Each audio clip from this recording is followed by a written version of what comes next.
Israel has once again discussed retaliatory actions against Iran. But there is no consensus within, because after the tests by Iran and the Houthi armed forces these days, it can be concluded that Israel has no way to deal with hypersonic missiles. Subsequently, the United States said it would deploy the DIAD system in Israel.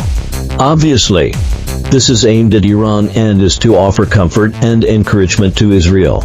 Of course, whether it can defend against hypersonic missiles is another matter. So, will Israel retaliate against Iran? I have made corresponding analyses before. Israel indeed is just making harsh remarks. But now the United States has intervened again.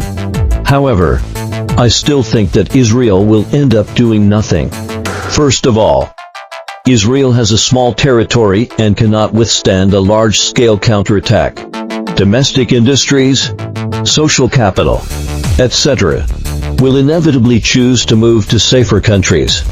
For Israel, a capitalist country, it is tantamount to having the firewood removed from under the cauldron. Secondly, the deployment of the DIAD system is not something that can be done overnight.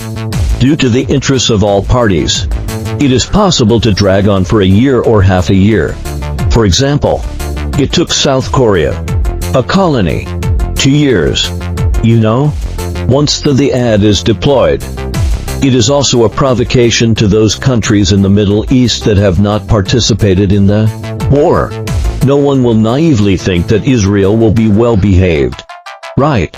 So, relying on the DIAD system for defense is a bit like craving for something that one can only imagine. Israel is a clever country. It will not wait until the DIAD system is fully deployed before retaliating against Iran. At that time, is it still called retaliation?